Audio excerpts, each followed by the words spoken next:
This podcast is sponsored by nobody. Hey dudes, welcome to Splat from the Past, the LA 80s themed horror sci-fi show where things can get totally radical. Now I am just so excited for today's guest because it's been a long time coming.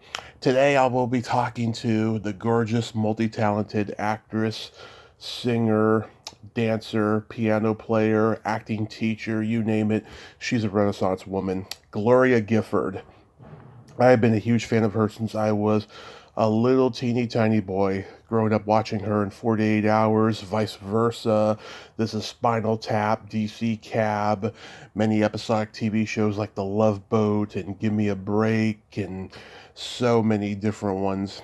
And we're going to talk about all that stuff today, and I cannot wait. I hope everyone out there prays for my family situation at home. It hasn't been an easy holiday season, and hopefully by Friday I will get some good news, if not sooner. And all we can do is band together and come together on this third Christmas in a row that we've been in COVID, but the world is kind of opened up now, so everyone is going out. Just please protect yourselves, wear a mask, and love one another. That's all I can say is love one another. So yeah, here is my interview with Gloria Gifford. Hey Gloria, welcome to the show. How are you today? I'm fine. How are you, Tommy? I am just spectacular. This is such a great honor. Thank you for finally taking the time today. I know, and it's not that I don't want to do it. It's just that I always seem to be over, committed or something. Right. Like today is a busy day for me because it's still the holidays. Yeah. But anyway, it's great because you are. I'm losing my virginity today because it's my first podcast. I have, oh my God, deflowered so many actresses. It is just incredible.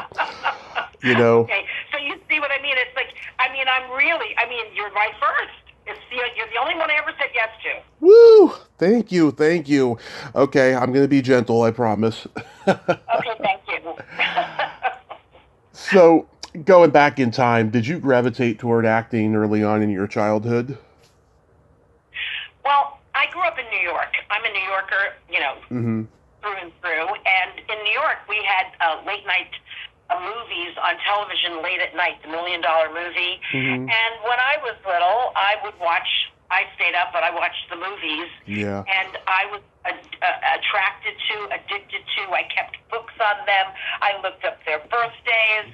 I wanted to know everything about movie stars. I had the posters in my bedroom.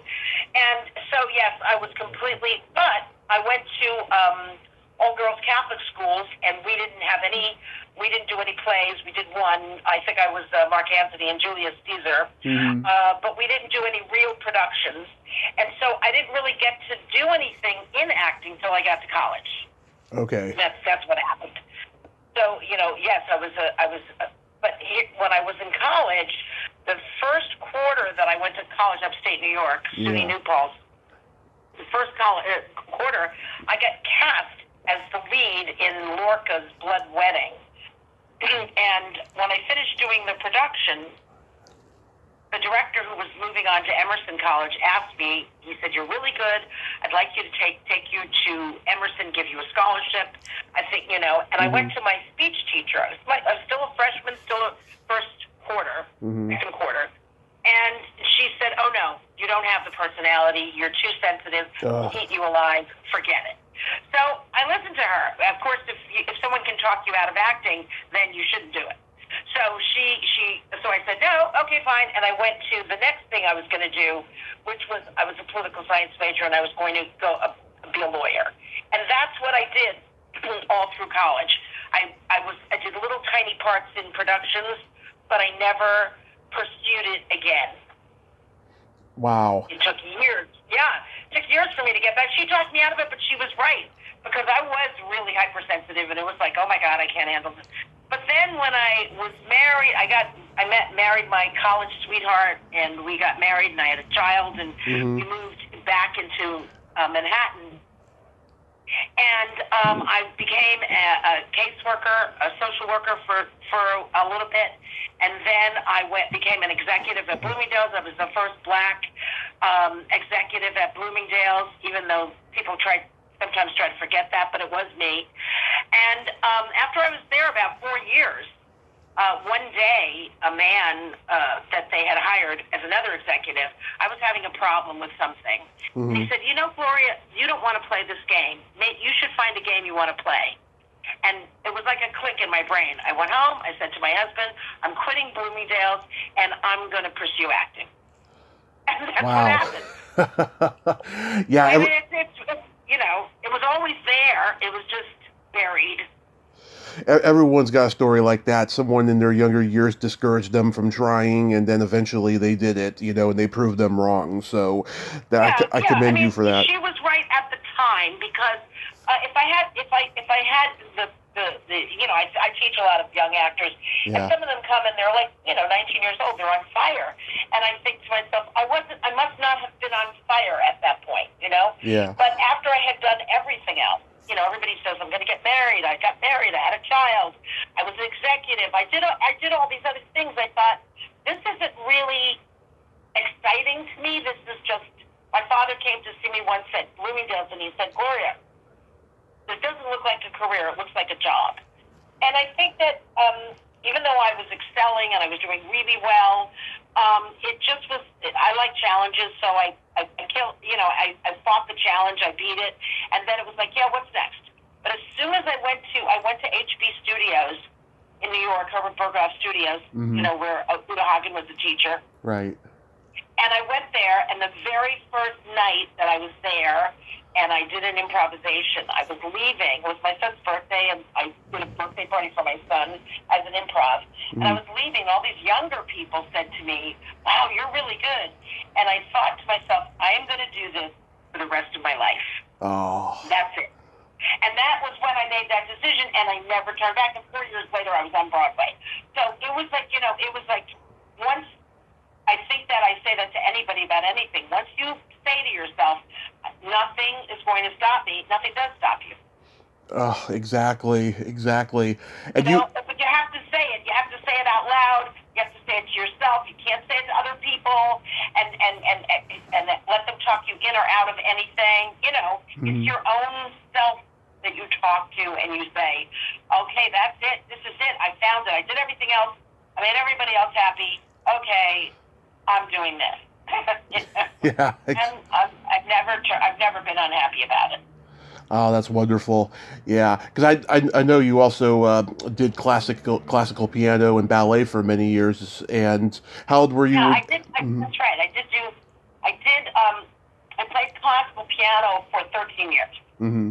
And I did ballet for 11 years. But and it's funny because the piano, it's funny because I said that about college, but what happened was I was a freshman in college going into my sophomore year. I was turning 18 because I was a young graduate from high school. And I saw an ad in the New York Times section that they wanted a counselor for a very fancy camp in the Berkshires to do acting and dance. And I applied. And the woman called me, and she said, whatever I said, whatever I did, she was like very excited, and they hired me. So I went to Pittsfield, Mass. I went to the camp.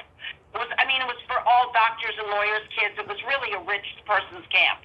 And I got got out of the car, and they realized that I was Black because they never had a Black person work there except in the kitchen. And they said to me, they were like, and I thought, I don't care. Nothing bothers me, And that summer, I directed, I did a whole thing of Tom Sawyer, Adventures of Tom Sawyer, and I taught kids dance, and I used all of my stuff inside of me that I had, the music, And I taught it, and it was such a success. They were like blown away. The parents came up and they were trying to tip me tons of money because, and the girls never wanted to stop writing to me when I left. So it was a big success, and that's the first time at 18 that I got to use my piano and my dance. And I used it, and it was very, very successful. But that didn't stop me from continuing with my law in my brain. You know what I mean? Yeah. I just thought, well, that's nice. I did that for the summer. That was really nice. Not going back to that. But now I realize at this age, with all the directing and everything that I've been doing, that I've been doing this since I was 18. Auditioning and casting and creating and using all that stuff and I loved it. And so my dance came in, and I did do a lot of music recitals with piano and stuff like that when I was younger. But it's the kind of thing, if you don't play the piano every day, you need 6 months to get back to it. Yeah, you gotta practice. My mother was like my parents were West Indian, and my mother was very upwardly mobile in that way. She made me take every class that you could possibly take, and I had to practice the piano an hour every day, whether it was my birthday, Christmas, Thanksgiving, whatever. Yeah. And that gave me a discipline that I have taken into my acting. That kind of thing where you have to do it and you have to finish it, and you don't get to slack off, and that helps. It helps. It does. Practice. It should also. That's true. It should also be noted you're born the same day as Sylvester Stallone and Fred Dreyer. Oh my God! And please, and George Bush and Nancy Reagan. I was hoping not to mention those two, but okay. No, it's okay.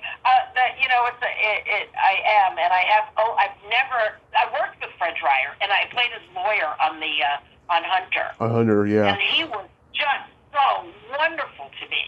I loved working with him. It was a dream come true. He was just terrific.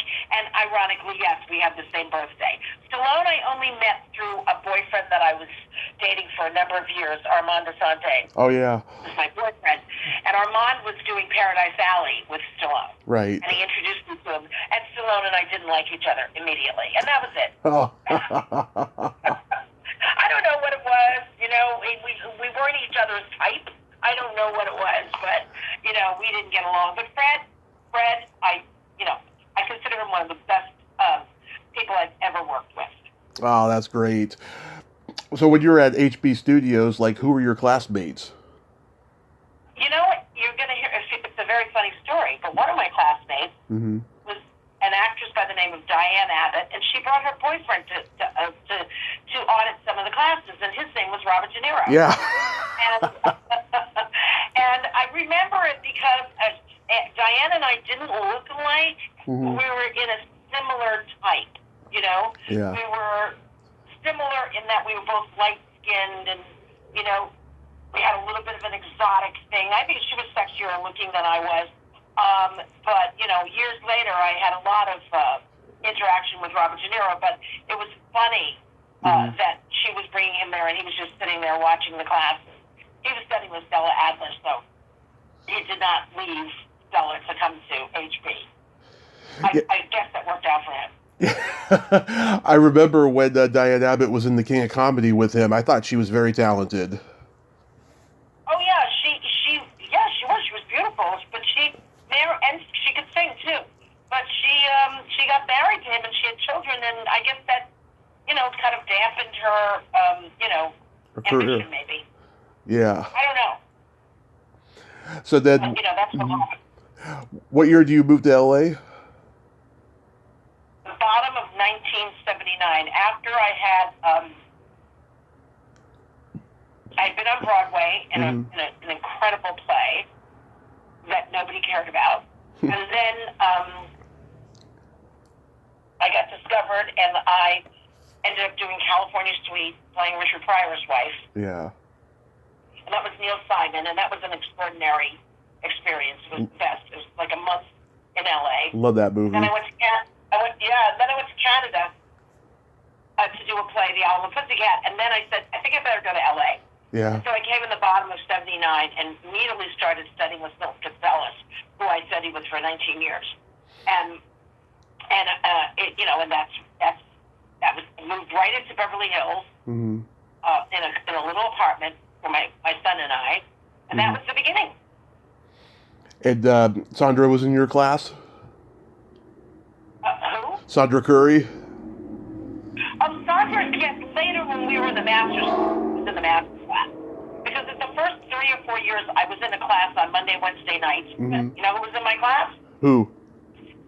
Michelle Pfeiffer, Ted Danson, Tom Selleck, Wow. Ana Alicia, Leo Rossi, Wow. Rick Rosenthal. I mean, all of these people were in my class on Monday, Wednesday. Okay. Mm-hmm. It's kind of funny. Bob Urich had just left the class. Yeah. You know, Tom and I still, you know, I know Tom very well, and Tom was in class, and Michelle and I did scenes together, and so it was. And Peter Horton was in class, so it was a wonderful class. Before I moved to the master class on Saturdays, and that's when I met Sandra. She was in the master class, and if you think it's funny, you think Michelle Pfeiffer, Ted Danson, Tom Selleck, Ana Alicia, Rick Rosenthal weren't in the master class? No. No, they weren't. Was Carol White there? She was at the play, but she wasn't in class with me. Okay. I actually was teaching classes that she was in. Okay. And Lisa Pesha? Yeah. Lisa Pesha and I were in class together with Tom Selleck and Ted Danson and all of those people. Lisa, I thought, was the best actress in the class. Yeah. She was so good, so strong, so powerful, and so pretty, and she was fearless. She was fearless. Yeah. Well, you know, Bill Forsythe was in our class. You know, all these people were there. Wow. Before the master class. Now I'm talking about just the Monday, Wednesday class, you know? Yeah. And we were at the Zephyr on before Milton built the Skylight. And Lisa was amazing. She was just amazing. And we only got to do one production together. We did The Gingham Dog together with Eric Pierpoint and her. She could steal the show. She's that good. I mean, really, she does not disappear. Yeah. You know, I mean, she's excellent. How do you know Lisa? I had her on a couple of years ago, and she was just wonderful. We were talking like we knew each other forever. It was a really great conversation. Yeah, she's pretty spectacular. There isn't. I don't know if there's anything she can't do. It's in the arts. Yeah. Very talented. That's what I would say. Yeah, very I always talented. said that she was the best actress in the class, and she always was like, "Why do you say that?" And I go, "Because you are the best actress in the class." Yeah. Because what am I going to say? If you see somebody who can do everything and is fearless, then you got to tell them, you know. Yeah, she's humble too. Yes, and she's humble about that. She's very humble, but she's very worthy. She is. So, was California Suite like a standard audition for you? What happened with California Suite is a beautiful story and crazy in a way. I had to audition for the Broadway play 3 times, and it was a classic play. It was written by Arnold Wesker, who then became Sir Arnold Wesker, and it was directed by John Dexter, who had just directed Equus on Broadway with Anthony Perkins and Richard Burton, and and Anthony Hopkins had all done his Equus, and he was considered like one of the most powerful directors on Broadway, and I got that play, and there were 21 people in it. Zero Mostel was the star. He died while we were in Philadelphia. We were out of town, and he did one performance, and he got sick, and then he passed away. But we continued to do the play. We went back to New York and whatever. But the very first day of rehearsal, they televised it because Zero Mostel was the star, and because Sir John Clements had come over from London. And Susan Schulman, who just passed away about 2 months ago. She was the publicist, and she put me in the lineup with 5 other people. Now, there were 21 people in the cast. I think I was the only person of color, but she put me in that, and that night, the press called and said, well, what's her name? And they gave my name, and they said, oh, so John Clements and Roberta Maxwell and Sam Levine and Vera Mostel and the stunning Gloria Gifford. And Bill Cosby was in Connecticut watching the show, and he called William Morris and said, you got to bring this girl in because I'm doing a pilot, and whatever. Mm-hmm. So I got the call. I went to William Morris to meet Sheldon Leonard, who was a very famous producer. He had produced I Spy and a bunch of other things. And he talked to me about a pilot in Sardinia. And I said, oh, I'm so sorry. I can't do television right now. I'm doing, my dream was to do a classical Broadway play, and that's what I'm doing. And so I can't give it up. And he looked at me like I was crazy, because we're talking about a Broadway play you're making $1,000 a week versus, a pilot in Italy. Yeah. And I said, no, I can't do it. And then we went to Philadelphia, and Ciro died. And then Bill Cosby called me personally, and he said, now are you available? I said, no, we're going to go to the Kennedy Center for 6 weeks, and no, I'm not available. So when we got back to New York, he then called again, and he said, well, can we meet? And, I know I dodged a bullet. Believe me, I know it, because, whatever. And, but I didn't know it then. And and I said, sure, okay, like a young actress. And we ended up going to Elaine's, which was a very famous restaurant where all the actors and writers and famous people were there. Mm-hmm. And we had the meeting, and then I was involved at that point. I don't know, can I talk about this now? Yes. Yeah. At that point, I had gotten involved with the playwright of the play, okay? Mm-hmm. And he was, we were involved, and somehow we didn't have cell phones, so I must have called him and said, we're at Elaine's. Mm-hmm. And he showed up. And when Elaine saw him, she knew that he was opening this play on Broadway, and he was Jewish, and he was British, and she loved writers. She sent over champagne to the table and made a big to-do over him, in a sense, overlooking, Bill Cosby at the table, Yeah. And then the writer said, I'll take Gloria home, and we left. So I dodged that bullet. You understand what I'm saying? Yes. And then so he never got a chance to whatever, because whatever, probably would have been whatever. But then what happened was the play closed, and my then agent, who's now my manager actually, Lloyd Weintraub, he said, call Bill Cosby. And I said, why? And he said, because he tried to get you in his projects. And I said, what am I going to say to him? And he said, just call him. So I called him. I had his number, and I said, hello, blah, blah, blah. And he started to talk to me, like, on the phone. We didn't meet again. And he kept talking to me. And he said, I'm doing this movie, and I'm going to put you up for it, California Suite. I said, oh, that's nice. That's great. It didn't mean anything to me. It was too imaginary, You know what I'm saying? It was like, whatever. And finally, he called me, and he said, well, I told the director about you. The director was Herbert Ross, who had just directed the Oscar for Richard Dreyfuss in The Goodbye Girl. Yeah. And he said, if she impressed John Dexter, she impressed me. I want to meet her. And he didn't want to meet the other 2 actresses that Bill had set up. So doing that Broadway play and not giving it up ended up getting me a meeting with Herbert Ross. Mm-hmm. So I have a meeting with him. I was on my way to England, and I met with him. And we hit it off talking, whatever. He was very nice. And then a couple of months later, I got a phone call, and they said, how would you like to come and meet Neil Simon? And, and I said, what, are you kidding me? Of course, So they sent me a plane ticket and put me up in a hotel, and I fly to to LA. I show up, and there's like 45 black actresses in this room. And I thought, oh my God, it's an audition. I thought it was just I was just going to meet him. So I was kind of thrown because everybody was there. I'm telling you, from Diane Carroll on, Yeah. And I walked into the meeting with Neil and Herbert, and they wanted me to read a little something, and I read a little something, And Neil laughed, and I said, "Oh, do you always laugh at your own stuff?" And he said, "Only when someone does it right." And I said, "Oh, well, thank you." And then I left. I went back to the hotel, and by the time I got back to the hotel, there was a note from the casting director, Jennifer Scholl, and she said, "They loved you. I don't know whose wife you're going to play, but you're definitely going to be in this movie." I waited another month or two.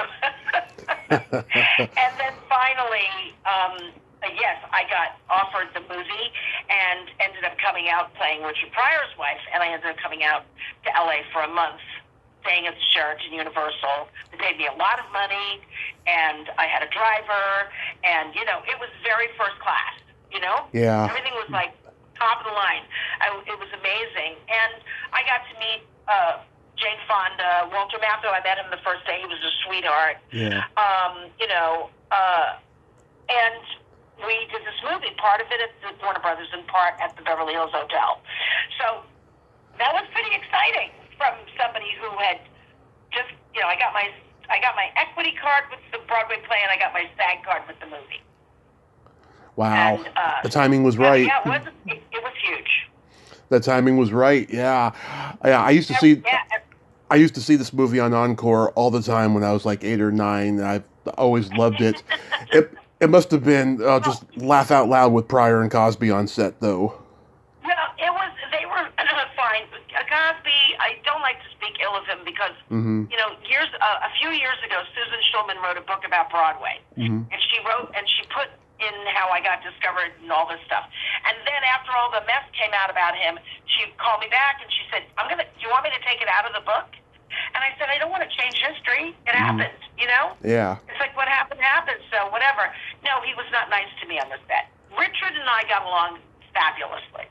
Yeah. But Bill was not nice because two things. He was mad because I wasn't playing his wife. And he then didn't have any control over me. So he did a bunch of different things on the set which weren't nice. And then I was going with Armand, so Armand was with me at the hotel all the time. And Armand picked up the phone one day, and it was Cosby calling. He wanted to have a drink with me, Yeah. I didn't have the drink, and Armand shut that down, and that was the end of that. Good. So, but he was really not nice to me. Herbert Ross was great. Richard was great, and Sheila Fraser was fabulous. I loved her. Yeah. So, for me, it was exciting. You go to work. I mean, they did our section in a month, and we worked every day. And it was beautiful. And then I was in New York, so I didn't come to the LA premiere. They had the premiere in New York, and I go to the premiere, and it's of course all the New York people, and they're like, the New York people were like, too hotsy-dotsy for Neil, Yeah. So they didn't love the movie. And so Bill, through a temper tantrum, did not go to the premiere party. But I wasn't going to give up my premiere party. So I go to the party, and Patty Chayefsky comes over to me and tells me I'm wonderful, and all these famous Broadway people, and I thought, work for me. Yeah. And then this is my favorite story about it.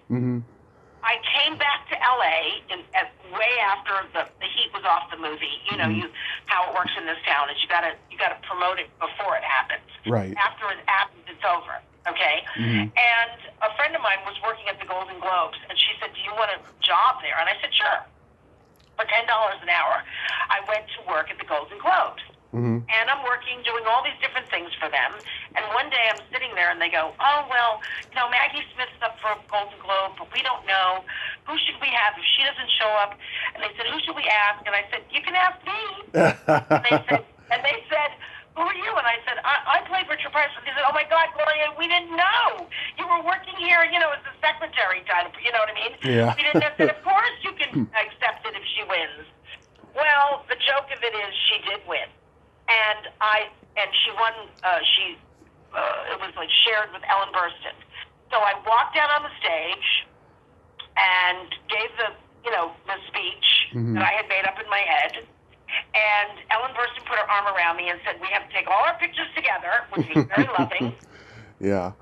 And then Ray Stark, the producer, called me and said, "Look, we're having the opening for the Queen Mother in London. And Maggie is mad at Herbert and she doesn't want to come." Could you please call her and tell her to come? Can you believe this? Yeah. So Ray Stark asked this brand new actress. So I did. I called her up and I said, hey, how are you? And well, I accepted your award. And I knew her husband from the National Theater because I'd done a play in London for a year. And we chatted and I said, look, you're the best thing in the movie, which she is. I said, you're the best thing in the movie, and I accepted the award for you, and Ray really wants you to be there. Would you promise that you'd show up? And she said, okay.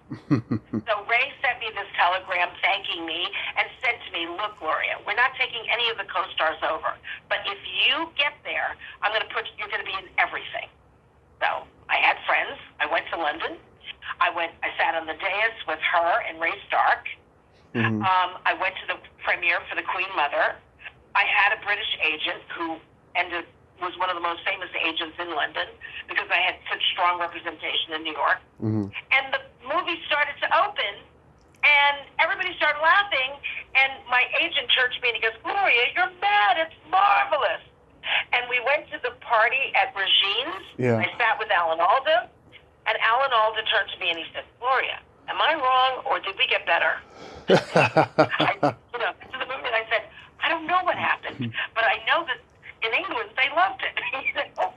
And I danced with Donald Sutherland, and it was a magnificent experience because there's only one Queen royal movie a year. And the year before I had gone because I was doing a play, and I'd been to the opening for Superman because he and I had Christopher Reeve, and I had the same agent, and that was one of the most exciting. That was for the Queen. And that's when I met Delta Burke, and she and I became really close friends. And so the following year, I was there for my movie. I mean, you have to, look how magnificent this stuff happened. Isn't it great? It's like Zelig moments, Yes. Oh my God, you said the right thing. That's exactly right.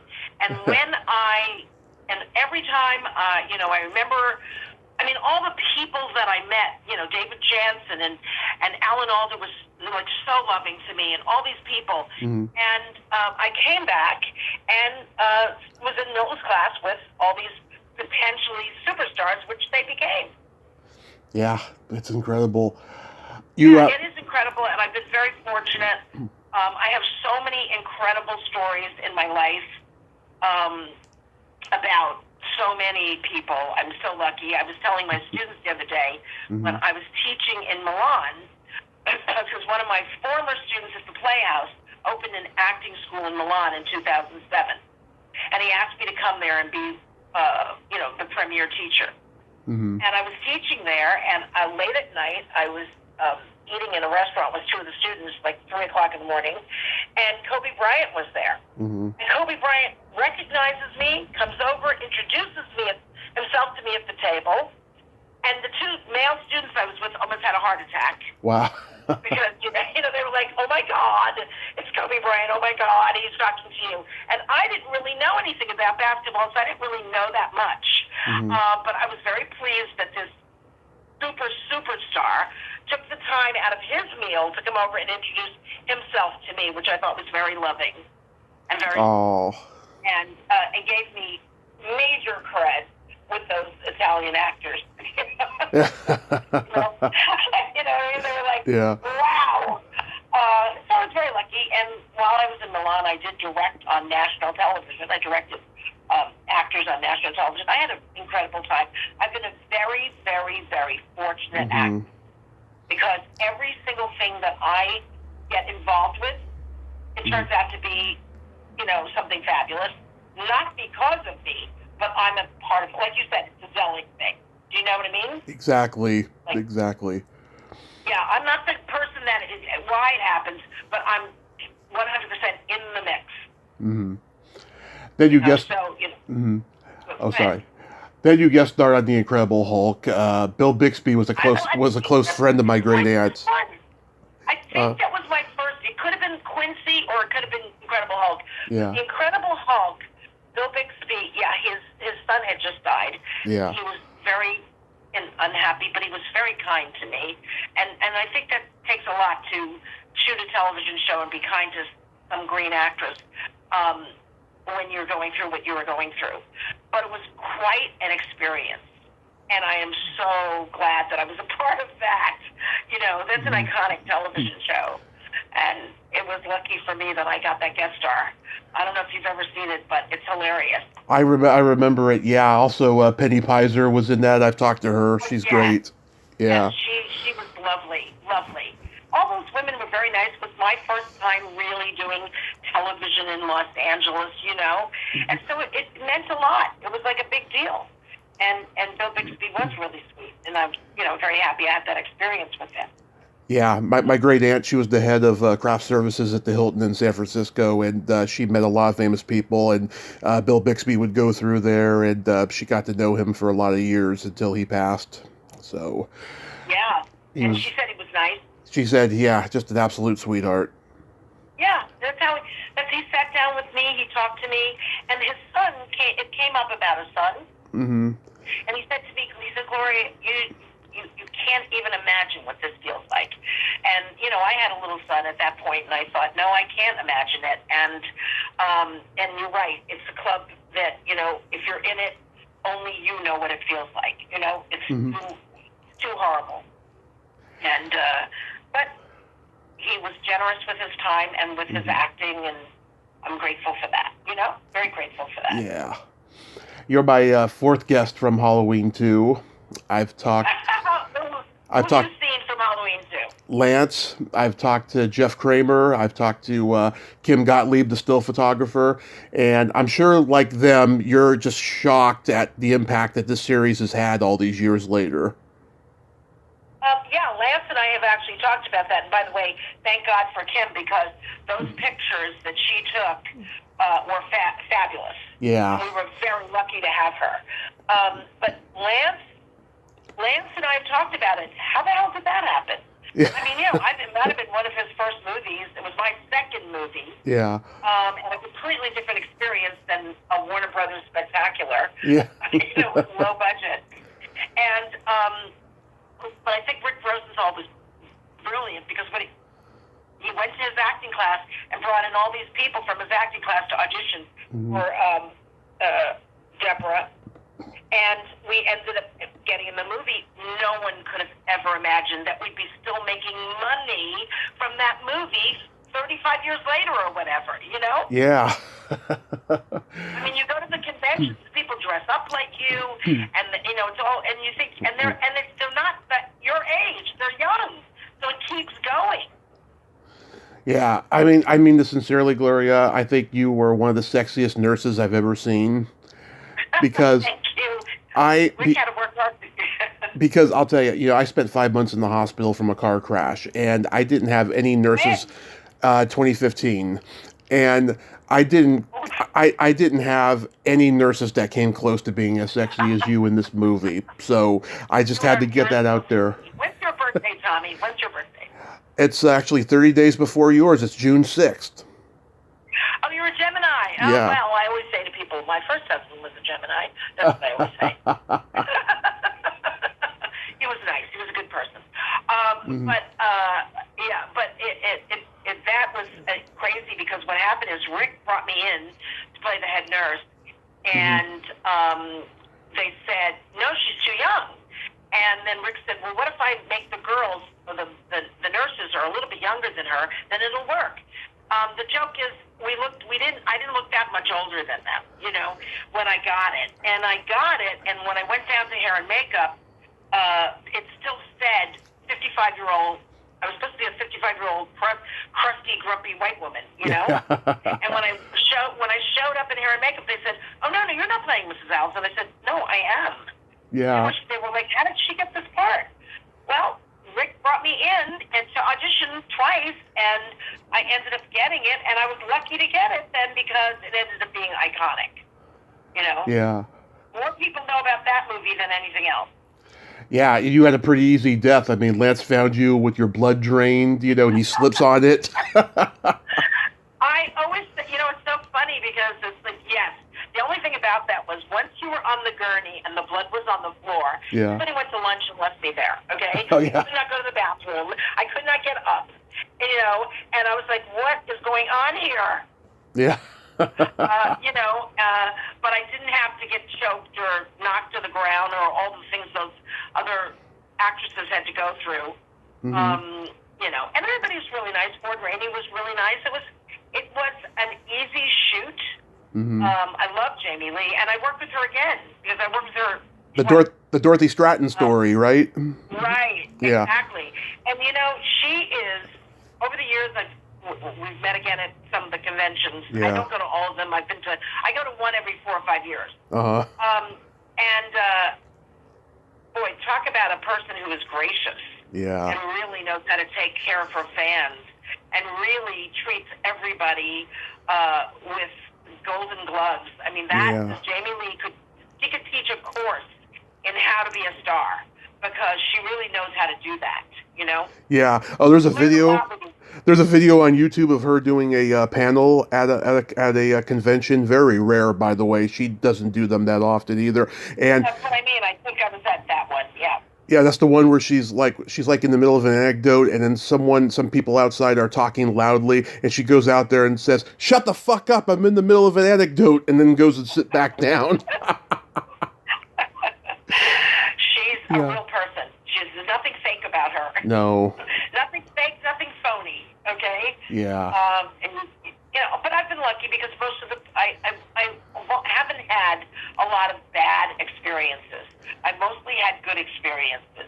Yeah. With so many wonderful people.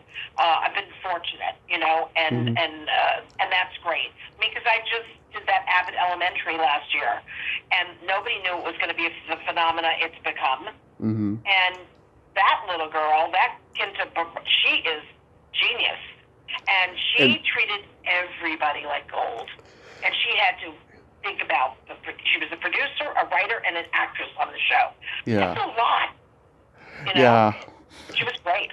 And I just interviewed Joe Alves, whose name came from, whose name was based on, Nurse Alves. That's right.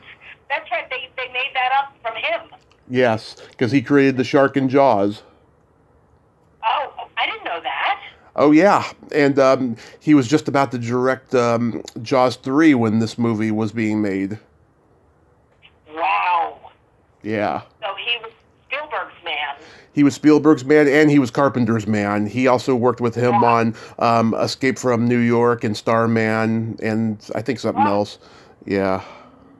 Great films. So starting at the age of 4, my dad and I used to watch 48 Hours when my mom wasn't home. Because there's bad language in it. Yes, we had a tape, right? And it had 48 Hours and Eddie Murphy Delirious, and I had to go in my room when Delirious was on. So we'd watch 48 Hours, and this is one of those movies that formed my formative years as a cinephile. I just love this movie, and I've talked to Brenda Venus this past summer. She loves you, by the way. And she told me how much fun it was working with Eddie and that he'd crack her up and stuff. So what was your experience like? Well, what happened was I got the audition and I didn't want to take it because it was a small role. Yeah. And I had been doing up until this part only big roles in movies. And I was seeing a producer at Paramount, and he said to me, "Don't be ridiculous. Eddie Murphy's like the most important guy on TV right now. You go to that audition." I was like, okay. So I go to the audition, and I'm waiting outside, and Eddie sees me, and he was like the biggest fan of Pryor and Cosby. Yeah. So he had memorized everything that Cosby and Pryor did, and me, in California Suite. So I'm outside with him, and he is basically redoing everything. He's showing me how he knows every line I said. He's acting me out, and we're laughing and having a great time. And I was actually going up for the role of his girlfriend. Mm-hmm. So we walk in, and Joel Silver, we read, and Joel Silver says, "I think I left you outside too long," because we were now like buds. There was no sexual chemistry. You know what I mean? Yeah. So I left. And then they offered me this other part, and I was like, I'm not doing it. And then I got talked into it. And when we got there that day, it actually ended up being all improvised because Eddie wanted. It was Eddie who pushed for me to be in the movie because I had worked with Pryor in Cosby, you know? Yeah. And he wanted that same thing. So if it hadn't, been for him, I probably wouldn't have gotten it because Joel was like, what? She's just being like your sister. Yeah. And so, but I did. And then that ended up being, and then what happened is after we shot it, I got a phone call a few months later, and they said, Joel needs you to come in to redo a line. And I went in, and the director wasn't there. Walter Hill wasn't there. It was Joel that was directing the ADR sessions. And he said, okay, we want you to redo this line, so where do you want to do it, honey? You want to hop up on the counter? Because they said we really want it to be really sexy. So I said, okay, fine. I did it and ended up in all the trailers. So it looked like I had a much bigger part in the movie than I did because that line was quoted to me. I'd be on the subway and teenage boys would come up to me and go, oh my God, so where do you want to do it? Like this. And I thought, oh my God, isn't that funny? So from something I didn't want to do, it ended up being a very important thing, Yeah. We actors have no idea what we should and shouldn't do. Do you know what I mean? Yeah. It's just not the best.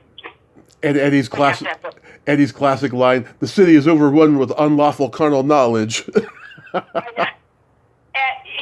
He was so, when you see him in the movie, I've seen it many times, because not to watch me, but to watch him. And by the way, Nick Nolte was also really nice. Yeah. And easy to work with. But Eddie just sparkles, He comes, you watch the movie, and he just comes through the screen at you. Yeah. And you're going to, I love this guy.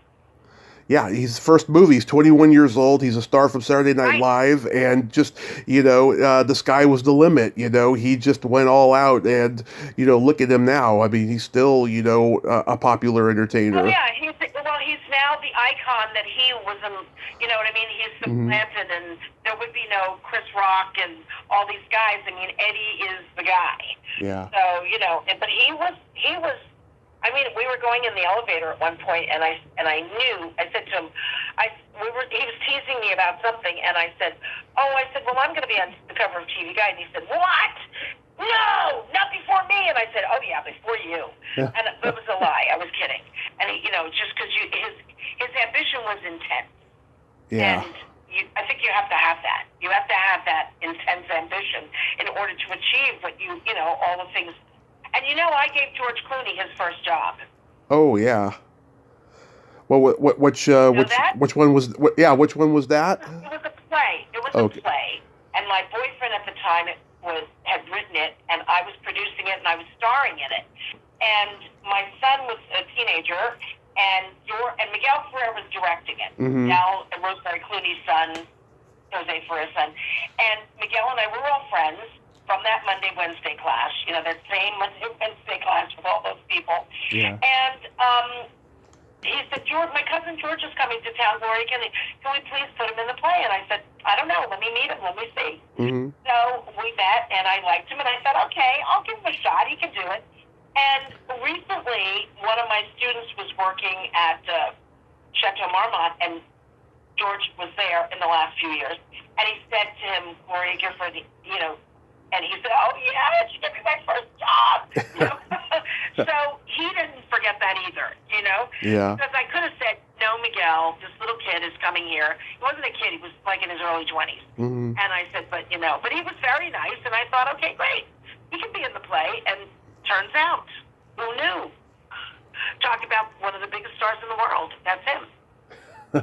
Nice. How was work? Another Zelig moment. I like that. Yeah, you discovered Clooney. How was working on Going Berserk? There's a very good story about Going Berserk that I love. I was a fan when I was a New York actress, or beginning actress, really beginning. There were 3 comedians that I thought walked on water. One was Richard Pryor. One was Robert Klein, and the other was David Steinberg. So I'm out here in LA, and they tell me that David Steinberg is going to be directing this movie. And I start to lose my mind. I'm like, oh my God, I have to be in this. I don't know what. So I go to the audition, and I'm telling you, the room was, there must have been 70 actresses in that room. It was a giant, like, loft room. Mm-hmm. And I thought to myself, I know what I'm going to do when I meet him, because all I want to do is meet David Steinberg. I don't care what happens. So I get up to my turn, and Mary Buck was the casting director, and I said, Mary, I just don't want you to freak out. There's something I'm going to do. She said, okay. So we go in the room, and who's in the room is John Candy with him. Yeah. And I walk in, I get down on my knees, and I kiss his hand. Oh. And I said to him, all my life I've wanted to meet you.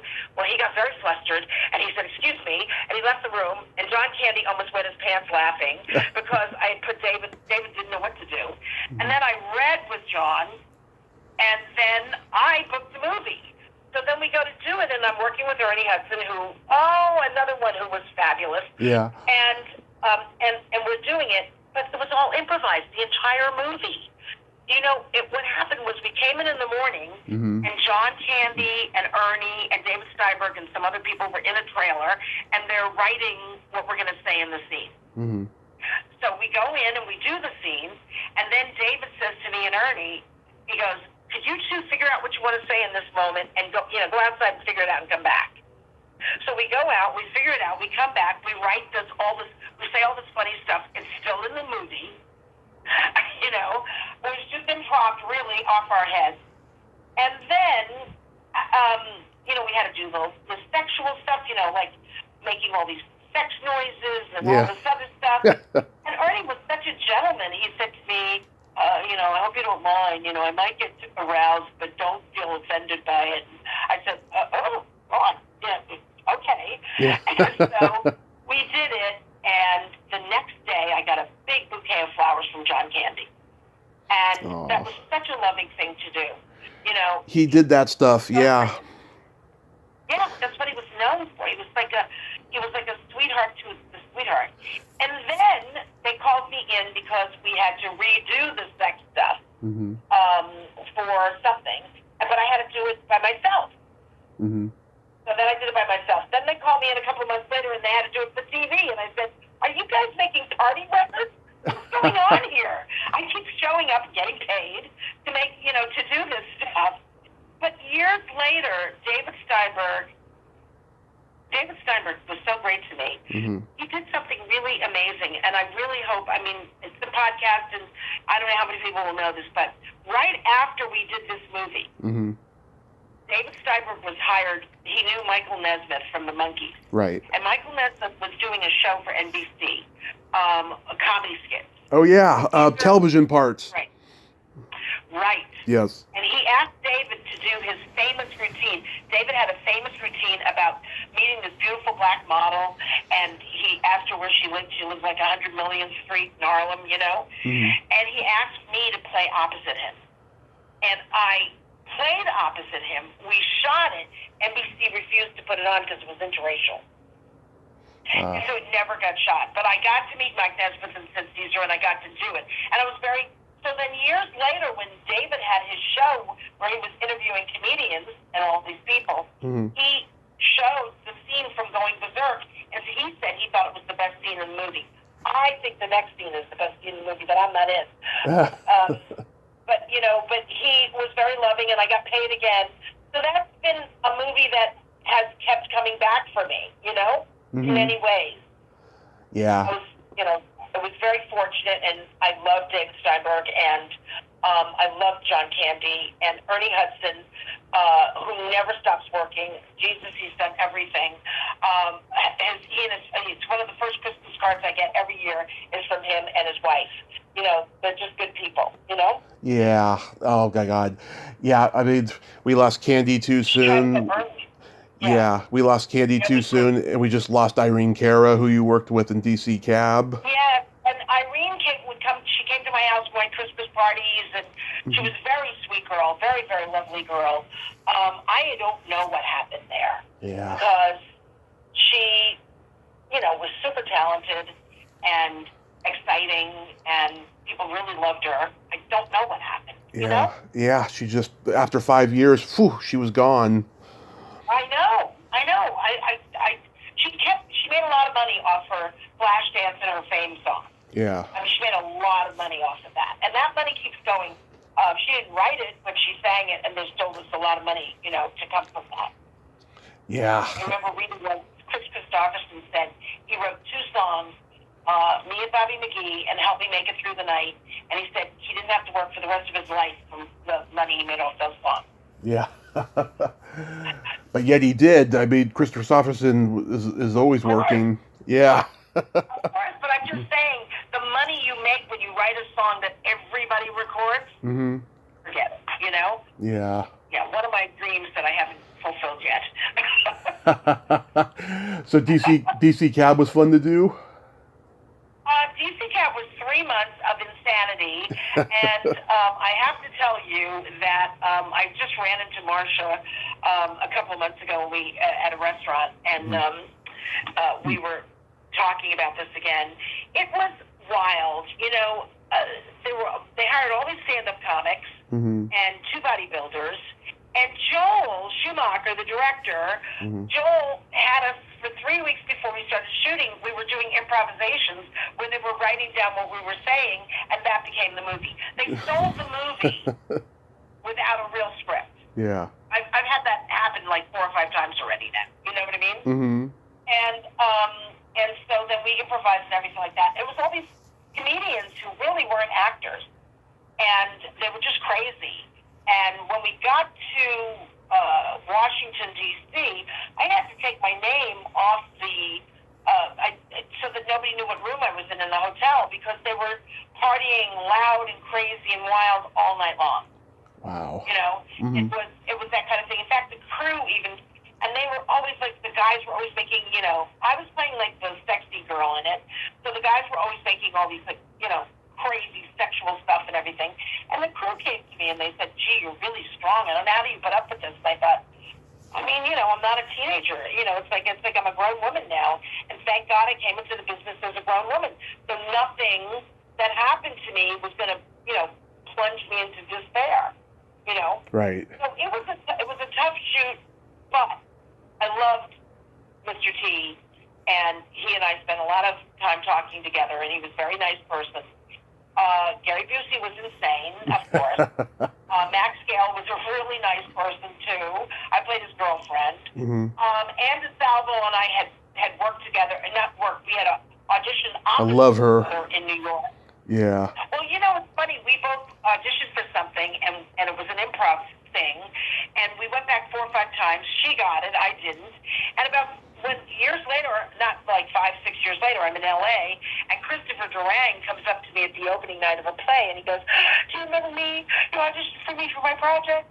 And I thought, "Yeah," and you hired Ann. No, I didn't say that to him. But that was so sweet. It was Christopher Durang. Everybody was at the beginning of their careers, Yeah. So it was nice. It was really nice. And since then, Ann and I have become very friendly.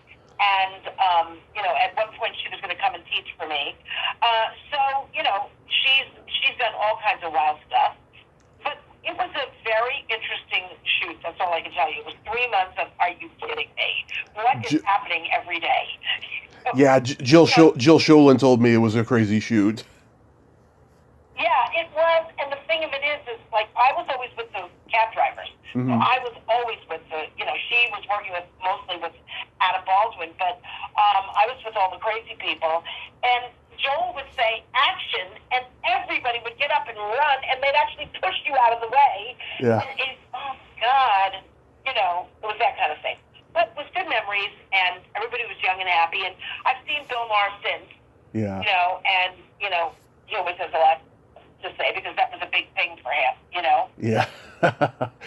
I'm sure you get asked all the time about the classic airport scene in This Is Spinal Tap. Well, that is a great story too. Because I had worked with David Steinberg in Going Berserk. Yeah. David recommended me to Christopher Guest and those guys. Eve Branstein brought me in, and I auditioned for them.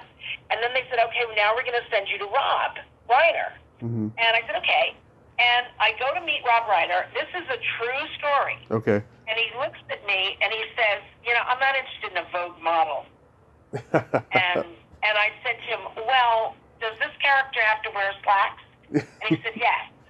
And I said, you know that bulge you get when you put on a belt and your slacks are too tight? And he said, yes. Yeah. And I said, I can get that for you. And he looked at me and he said, okay, goodbye. And I left. And I was on Coldwater Canyon. I stopped at a payphone to call my agent and go, oh my God, Rob Reiner hated me. And she said, no, he hired you. Oh. And then, and then I get to shoot, and I bring a little wig, and because I wanted to dress down, because he said he didn't want somebody who was super pretty, Yeah. And I get there in the morning, honest to God, we get to the set. He comes over to me, and he goes, okay, so it's all improvised. There's only one line you have to say. This is another example of another movie where your improv skills had to be there, okay? Okay. And so it was only one thing, like, something about the thing in his pants or whatever. Yeah. But so I get there, I do the scene. This is the truth. Mm-hmm. I was in my car on the way home at 10:30 in the morning. Mm-hmm. It was that fast. Yeah. So I thought, what is this thing? We go to the premiere, and everybody thought it was real. Yeah. And they thought I was a real person who worked at the airport. Yeah. And I thought, what is this thing? Well, that's another one of those movies that's come back to become cult. Yeah. And when you buy the Spinal Tap book and you open the middle, there's a giant picture of me. Yeah. That's the iconic moment with the cucumber. Yeah, you have that look on your face like, I am not amused. Yeah. And I thought, well, I didn't work at the airport, but thank God, I talked my way into that role by saying that to Rob Reiner. Because he dismissed me right to my face. Yeah. And I thought, I'm not going to get my feelings hurt. but it's, the movie's so funny. And everybody is so good in it. I don't know. I could never tell you what my favorite scene is in that movie because if I start to watch it, every scene cracks me up. Yeah, me too. And there's heavy metal musicians who said it was spot on. There's a couple that were offended by it, but it's a great movie. I really love it. It was Rob's first movie. Mm-hmm. It was the first thing he did. Yeah. Directed. And he's now become like this amazing person in the world of film. And it was great, so he was raised by an incredibly brilliant father, and he had done his all in the family, and he had all the skills to make it happen, and he did. How was guest starring on The Love Boat? That was very funny because it was after The Love Boat that I did the thing with David Steinberg with Mike Nesbitt, television parts. I'm glad you say that. I always forget what it's called. Yeah. But when I got that part, it was a complete different character than I'd ever played. I don't even remember the audition. But I know that working with Ted Lang and Vanessa Williams was wonderful. Ted was, what a gentleman. Woo. Yeah. That guy's a gentleman. Everybody made you feel good. Aaron Spelling always took care of his actors. Great clothes, great food, good money, great circumstances to work. They just don't have that the same way anymore. Yeah. It's just like, there's no Aaron Spelling right now, okay? This man likes luxury and he likes treating people luxuriously. And when I met Vanessa Williams, she came and she was really young and she just been Miss America. The scandal had not happened. Yeah. And she was very lovely. She was a very classy young lady, You knew that she had good training, brought up properly by good parents. She had education. There was nothing about her that was anything but lovely. And so, and I have pictures of me with all the Miss Americas and me with Ted Lang. And I consider that I had everybody over to my house to watch it. And every time I came on and did something, the whole room would scream. Because Love Boat was one of the most important shows on television. It was a big deal to do Love Boat. It's huge. They stayed beautifully. I know, they don't do shows like that no more where they have the guest stars. Maybe The Simpsons is like the closest to it, but like as far as live action, no. I mean, they would have, 4 to 6 guest stars every week. Yeah. Yeah, it was really special. and it's funny because he did Fantasy Island at the same time, and my friend Delta Burke did everything. Because Aaron loved her, you know. And honestly, I don't know what there is right now where actors, can just. I mean, you know who did it? I never did the show. Angela Lansbury did it. She brought all these people on and paid them apparently really well so that they could keep their health insurance and things like that. She was apparently one of those great producers, like that. But I don't know what the circumstances were for the clothes and everything like that. But I can tell you, Aaron Spelling, when you went to the wardrobe, you thought you were at the Miss America pageant with the gowns and everything. It was so beautiful. It was wonderful. I remember when George Meade was really nice. Yeah.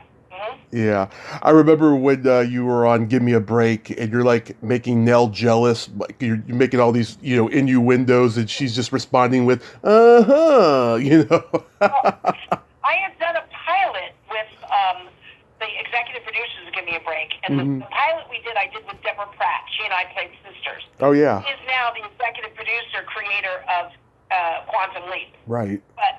She married Don Belisario after that.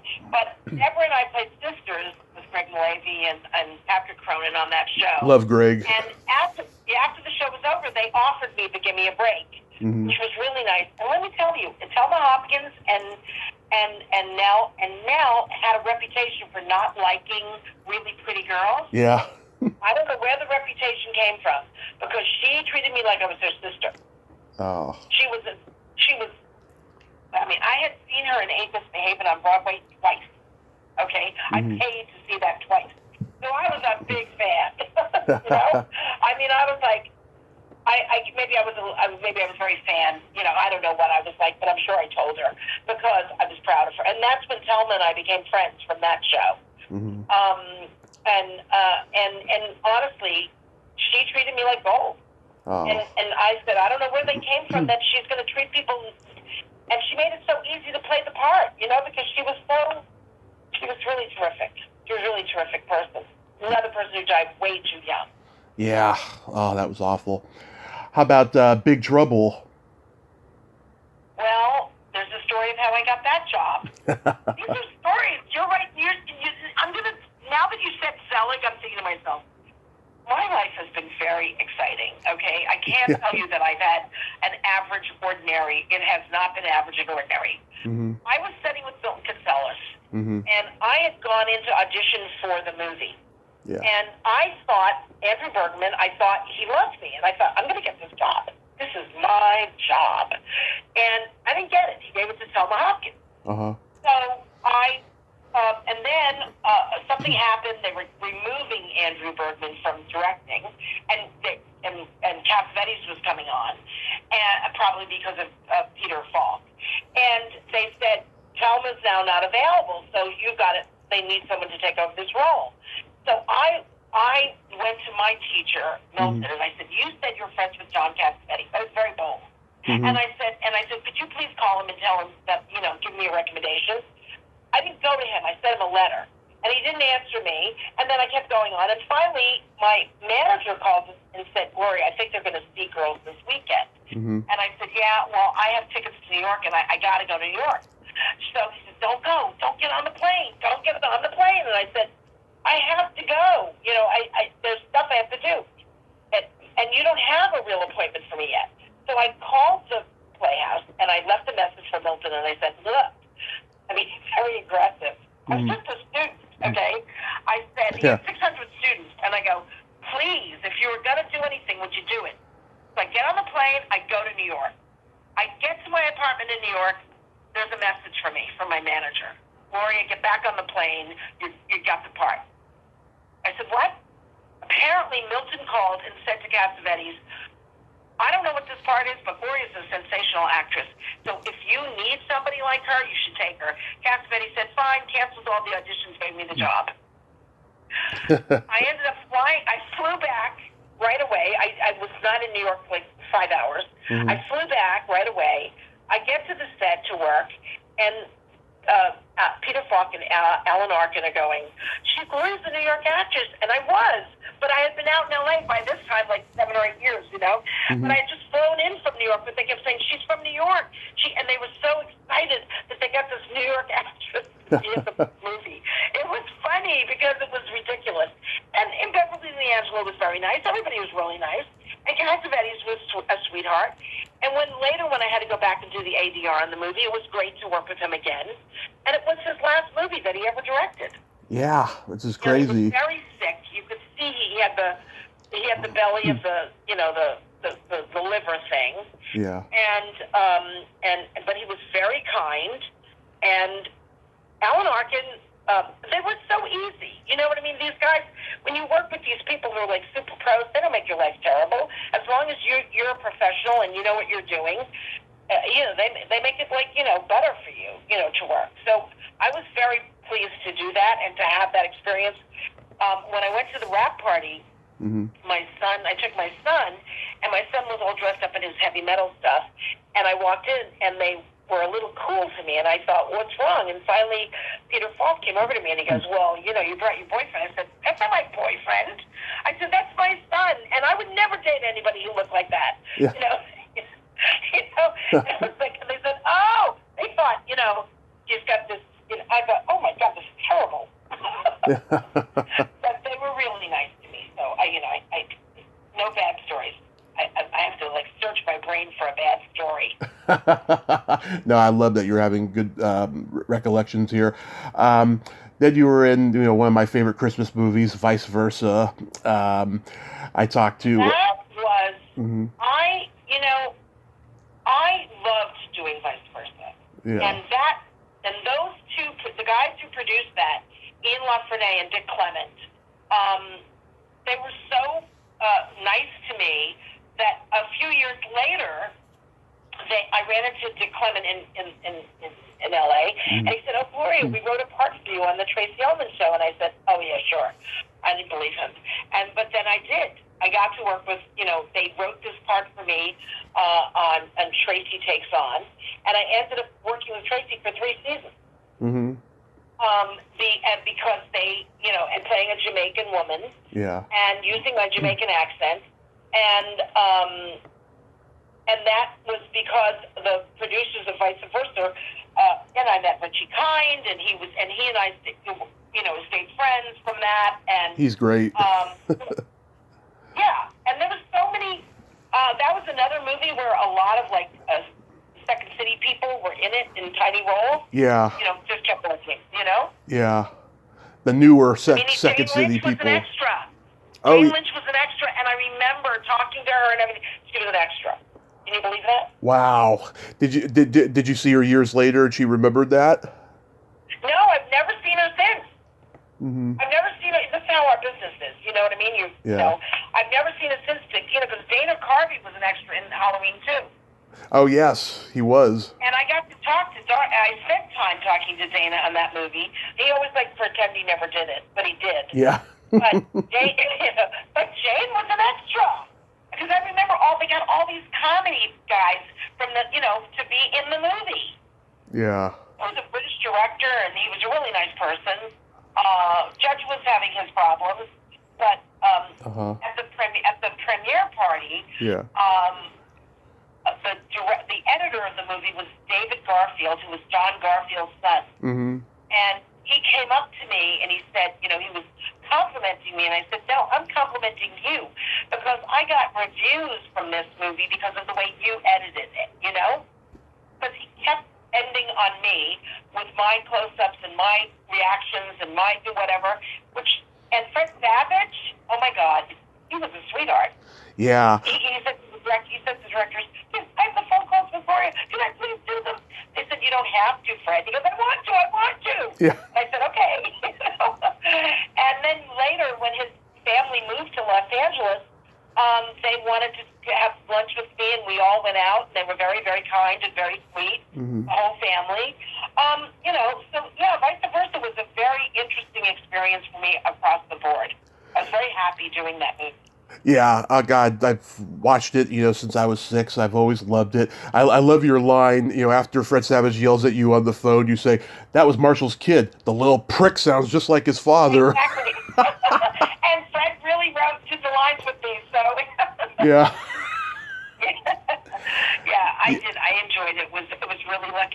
know, it's funny talking to you, Tommy. I realized I never realized how many movies I've done because I did so much television. Yeah. And movies were what I really came to do.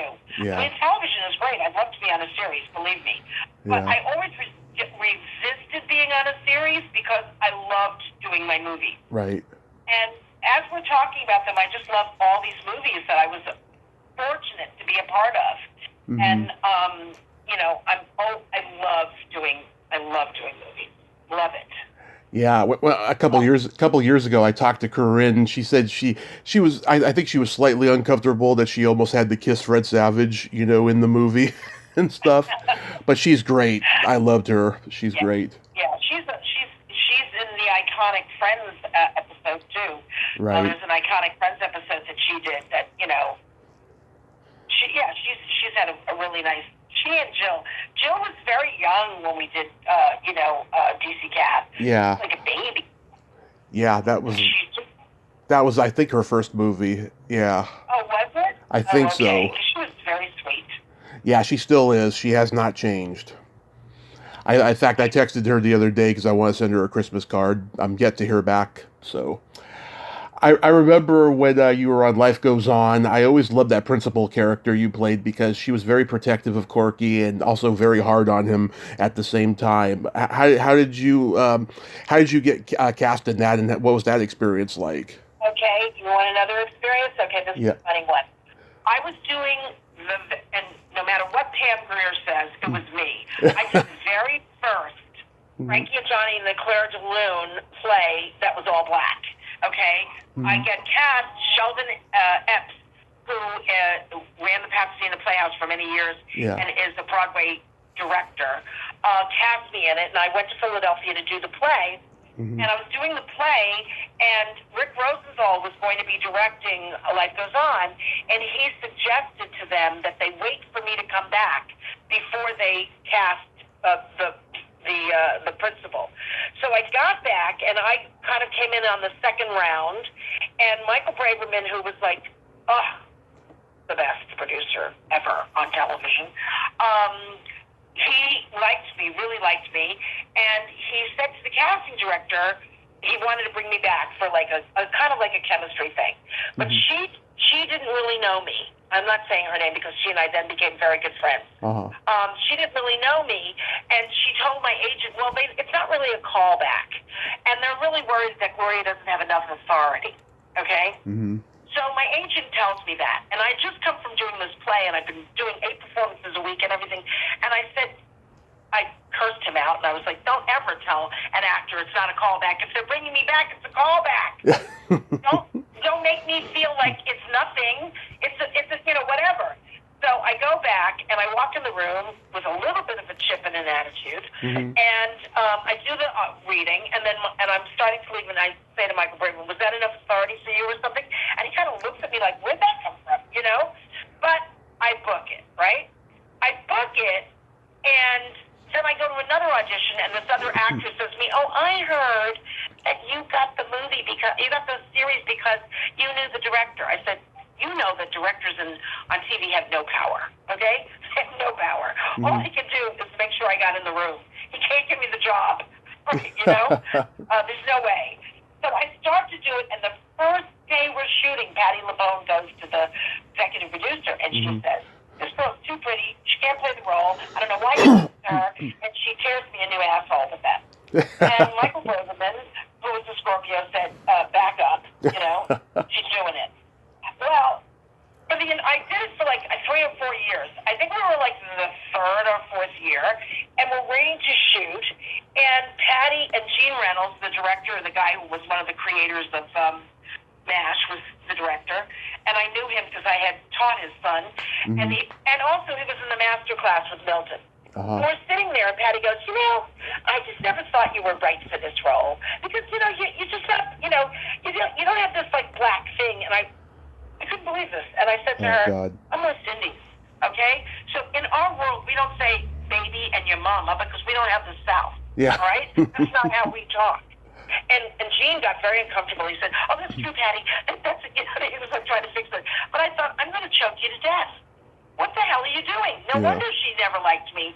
I wasn't like the women or the guys she knew from Broadway who were, dancers and that wasn't me. Yeah. I was brought up in a very different world. Yeah. And she just always thought I was wrong to the part. And thank God Michael Braverman did not.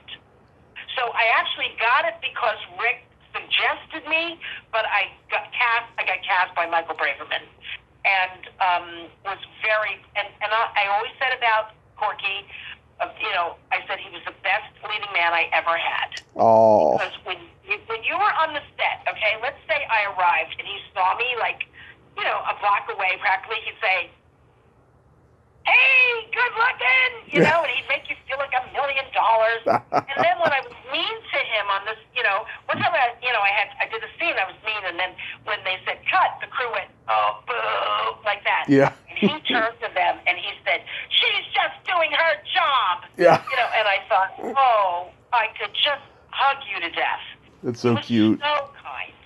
And he treated, and we did Herbie Pilato, did a thing last year and invited him to talk, and Troy Evans was on, and Love Troy. Michael Langford directed, and all that stuff, and we all talked about that. And he just was his parents, he had great parents.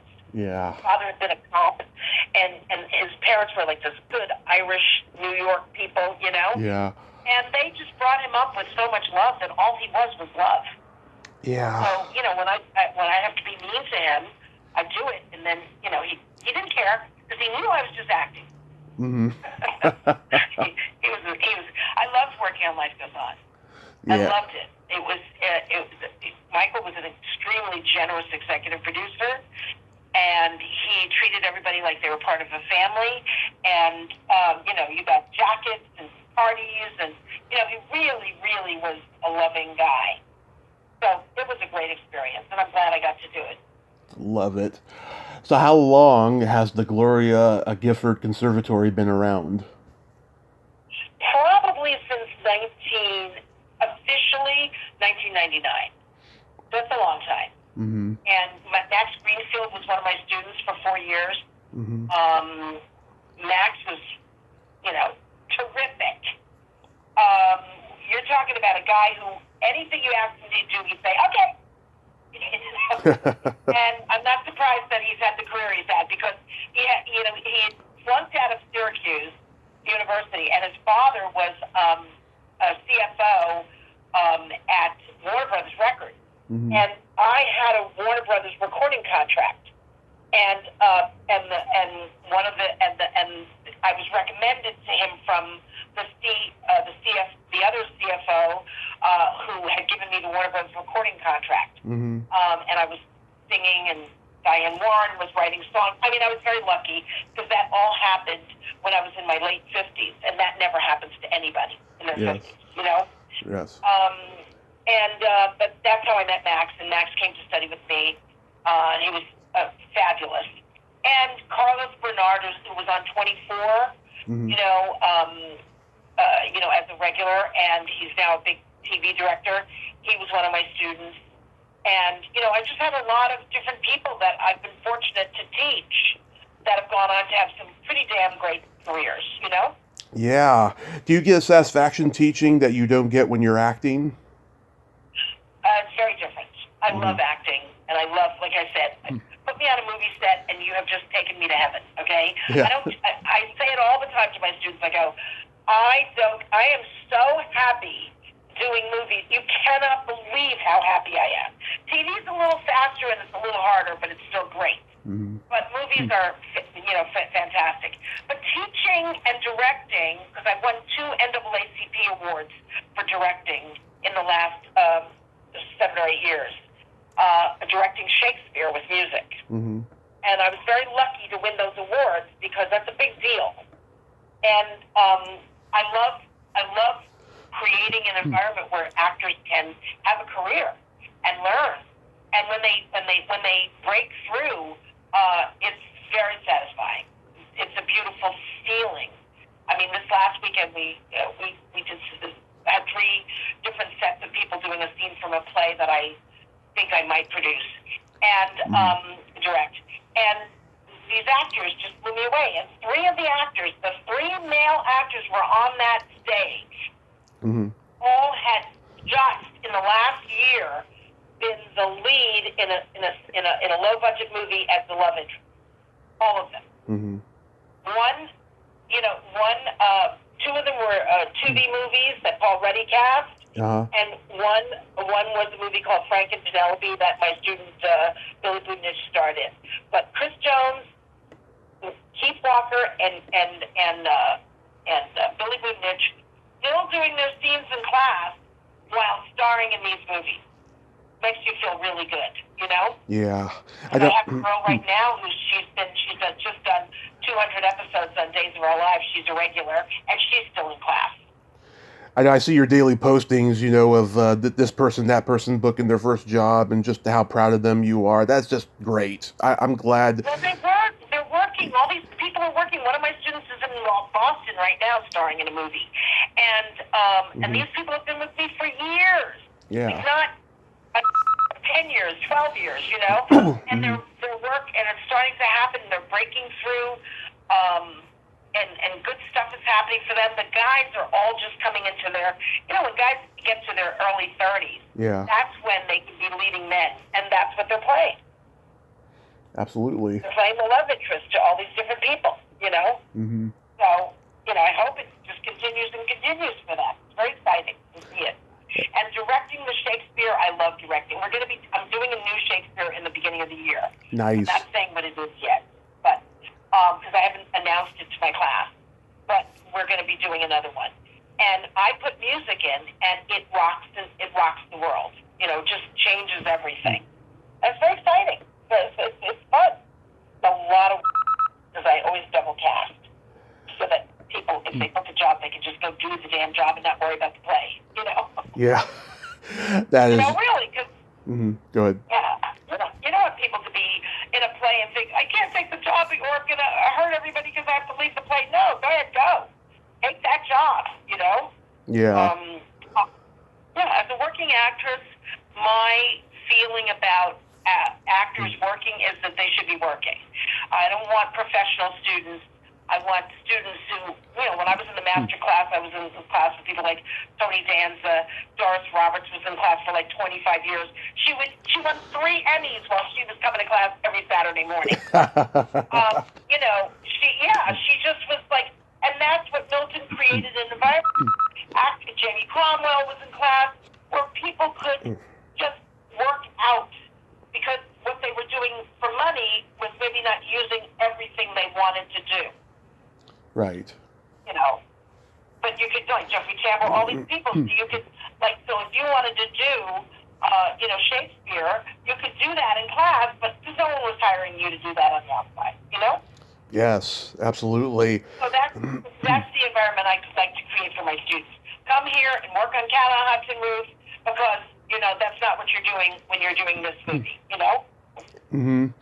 Aside from that play in January, is there anything else you have upcoming you'd like to mention? Oh, yeah, I'm actually also directing another thing. I'm directing, today I have rehearsal at 5 o'clock. I'm directing, there's these 2 actors, Maurice Godin and Greg Thurloway, and they have written a political satire, very funny, and we're doing a reading at the El Portal Theater in January, and we're in rehearsal for that right now, and then I will be doing this other, and plus I'm already auditioning. Look, I get a job as a good doctor, I have to go to Canada, I'm gone, okay? And you know why? Because I'll teach on Zoom. Yeah. I started to teach on Zoom a week after the pandemic started. While we went on Zoom, in the 2 years that we were, 18 months that we were not in the theater, my students started booking commercials and TV shows because I was teaching them how to self-tape and how to do slates and all that stuff because we now were on Zoom. Mm-hmm. So it worked out for everybody, Yeah. And Brian Donnelly, who directed Saved and is an executive producer, he just did the Queer as Folk show. He came and taught a master class for directors.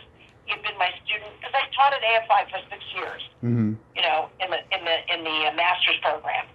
And he came and he taught a master's class for me, and a young man by the name of Matthew Gentile. His first movie just came out, American Murderer, starring Ryan Phillippe, and he was in the class.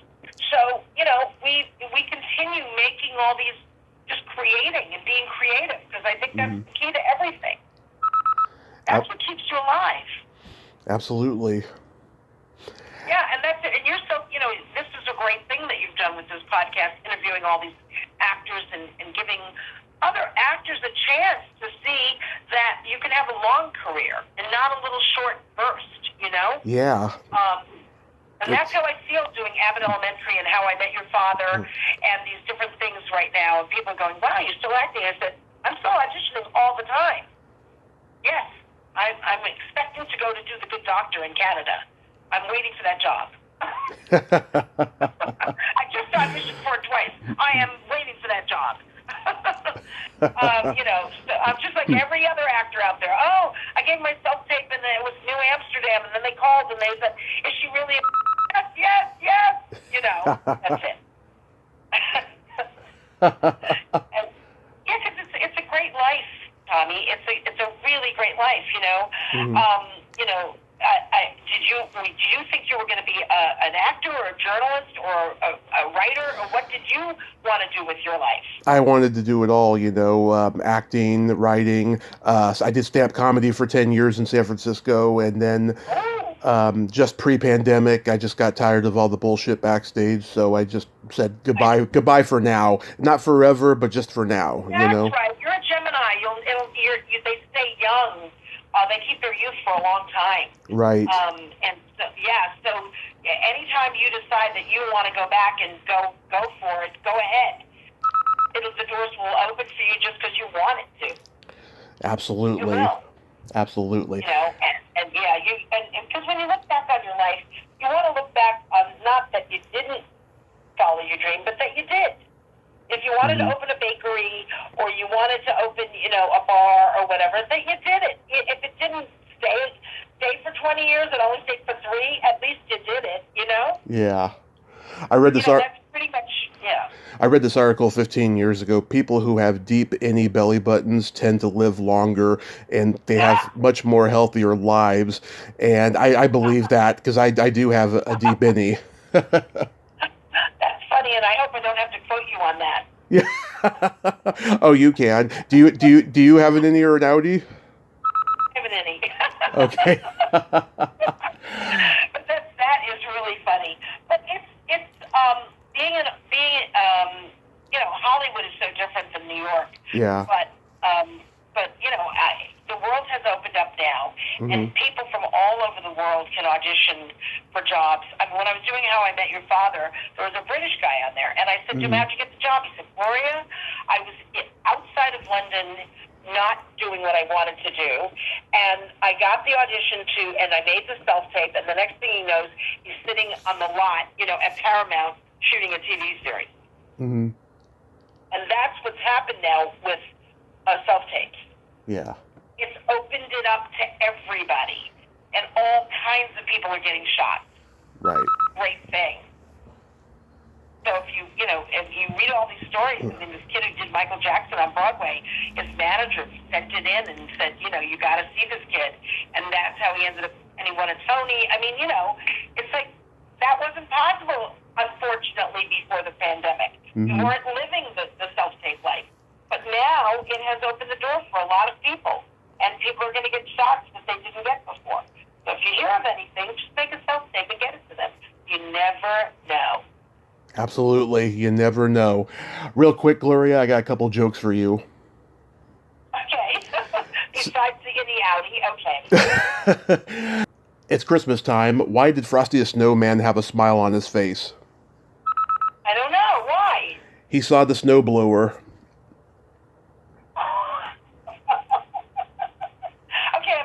That one in my class. Okay. You tell at dinner parties. That's a good one, but I can tell privately other people. Okay, good. Yes. And the other one? What do you call a boy that doesn't masturbate? What? A liar. And Neil Simon would agree with you because he talks about that nonstop in Brighton Beach Memoirs. Yes, he does. Yes, he does. Eugene Jerome was such a pervert. Neil Simon said it gave me a great compliment when we were doing California Suite. We were having lunch, and I said, my boyfriend, Armand, he said, any girl who looks like you should never chew gum. And Neil Simon said, no, any girl who looks like you must chew gum. And I thought that was the greatest compliment anybody had ever given me. And so I was very, very fortunate to have that. Yes, all these famous. Yes, My Love Life is another podcast. Okay. Gloria, thank you. You're Gloria, thank you so much for coming on. You were just so much fun and so much joy, and I'm glad we finally did this. Thank you so much for inviting me, and I'm going to say to you, do not give up. Go forward and make your dream come true. I won't give up. I won't. You promise me? I promise you. Okay, so that you're going to get in a movie or on a television show in 2023. Say it out loud. I'm going to get on a movie or TV show in 2023. Okay. All right. Thank you, Tommy. Thank you so much. Merry Christmas, Happy New Year, and stay safe out there. Yes, you too. Thank you. Thank Okay, you. bye-bye. Bye-bye. Well, there you have it. Gloria Gifford. Ain't she a sweetheart? Oh, she is just a bundle of energy and intense, and I really love her. I'm glad that we finally did this. And even with my phone dying at the end there, it still was fun, and I'm glad. And I'm glad my phone didn't die during it. Well, until next time, this is Tommy Throwback Kovac saying there's no shame in living in the past, because the present sucks. Later, dudes.